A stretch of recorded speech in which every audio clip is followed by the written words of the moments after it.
Hello friends, welcome to my channel. आज के video में मैं आप लोगों को जीएसटी में जो दो नए सर्कुलर्स इशू हुए हैं रिगार्डिंग क्लेरिफिकेशन, उसके बारे में इस वीडियो में बताऊंगी। इम्पोर्टेंट अपने सर्कुलर्स हैं, क्लेरिफिकेशन है। सबसे पहला जो क्लेरिफिकेशन है वो है क्यूआर कोड से रिलेटेड है। B2C इनवॉइसेस में कब उसकी एप्लीकेबिलिटी से रिलेटेड क्लेरिफिकेशन मांगा है। तो इसमें बताया गया है कि अगर जो एक्सपोर्ट इनवॉइसेस हैं, service recipient outside India locate करता है और प्लेस ऑफ सप्लाई इंडिया में है, और जो सप्लायर है उसको रिसीव हो रहा है payment other than foreign exchange, but through approved mode of RBI. जो आरबीआई ने मोड्स बताए हैं, अप्रूव मोड से ही मिलता है, तो क्या वो भी अपने क्यूआर कोड उस वाले इनवॉइसेस में भी क्यूआर कोड अप्लाई होंगे? इससे रिलेटेड क्लेरिफाई किया है इस सर्कुलर में कि जो सर्कुलर नंबर 156/12 2021 जो 21 जून को आया था, उसमें कंडीशंस बताई थी। अगर कंडीशंस वो चारों फुलफिल होती हैं तो उन बिल्स में क्यूआर कोड मेंशन करना जरूरी था। उसमें जो कंडीशन नंबर 4 थी वो इस सर्कुलर में नीचे बताई गई है कि in case where receiver of service is located outside India and payment is being received by supplier of service through RBI approved mode of payment। उस सर्कुलर में लिखा था फॉरेन एक्सचेंज, फॉरेन करेंसी में पैसा मिलता है। तो इस कारण जिन जिन जिन सप्लाईज में फॉरेन करेंसी में नहीं मिल रहा है, इंडियन रुपीज में मिल रहा है, तो क्या वो भी कवर्ड होंगी उस सर्कुलर से?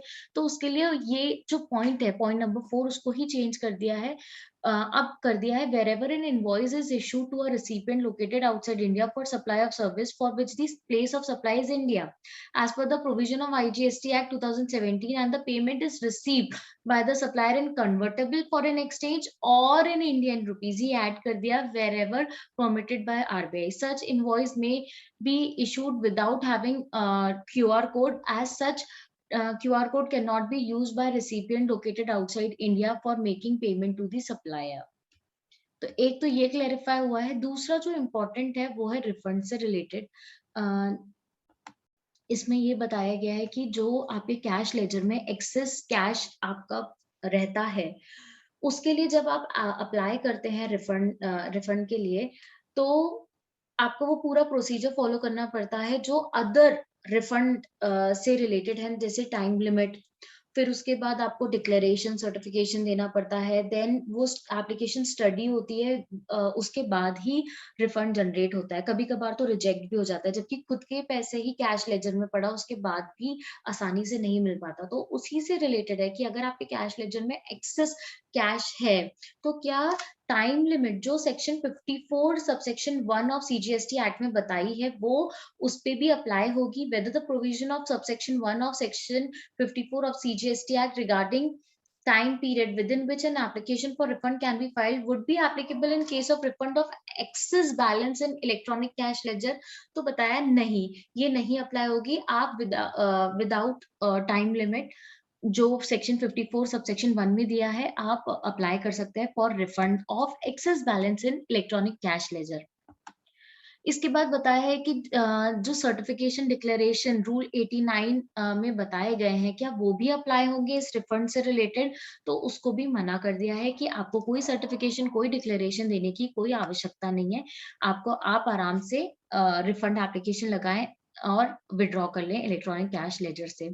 इसके बाद एक और क्लेरिफाई करा है उनने कि जो टीडीएस टीसीएस होता है,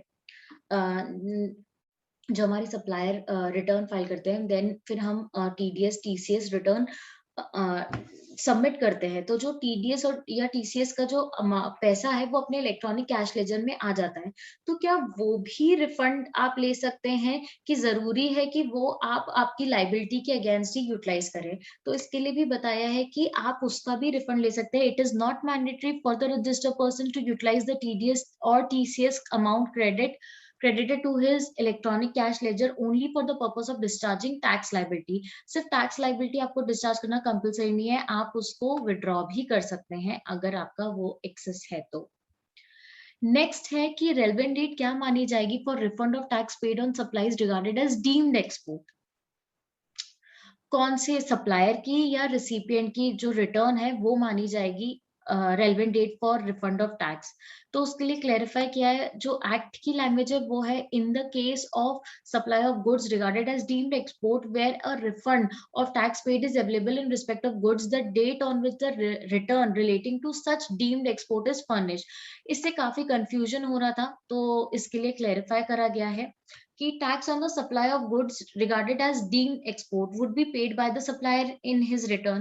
जो टैक्स पे करता है वो सप्लायर करता है और वो अपने रिटर्न में पे करेगा। तो इसका मतलब है जो रेलेवेंट डेट मानी जाएगी, relevant date for purpose of filing of refund claim for refund of tax paid on such supply would be date of filing of return related to such supplies by the supplier। तो supplier की date मानी जाएगी। तो ये दो circular issue हुए थे, clarification से रिलेटेड है, बट सबसे इंपॉर्टेंट सर्कुलर ये 166 है, जिसमें उन्होंने एक्सेस कैश बैलेंस का रिफंड से रिलेटेड प्रोसीजर सिंप्लीफाई कर दिया है, क्योंकि इसमें काफी डाउट्स थे। इसको नॉर्मल रिफंड एप्लीकेशन मान के डिपार्टमेंट ट्रीट करता था एंड आपको आसानी से आपके पैसे नहीं मिलते थे। ये तो हो गए आपके सर्कुलर से रिलेटेड। अब मैं आपसे क्वेश्चन पूछूंगी कि आप लोगों को इंटरेस्ट के नोटिसेस रिसीव हो रहे होंगे जो 2017, 18, 19, 20, 21 की जितनी भी रिटर्न्स आपकी लेट गई, तो अब डिपार्टमेंट ने इंटरेस्ट नोटिस इशू करना शुरू कर दिया। तो क्या आप लोगों पे आपको रिसीव हुआ है? आपको उसमें कोई परेशानी आ रही है तो प्लीज मुझे कमेंट सेक्शन में बताएं, अपन उसको भी सॉर्ट आउट करेंगे। तब तक के लिए मेरे चैनल को सब्सक्राइब करें, इस वीडियो को लाइक करें। Thank you.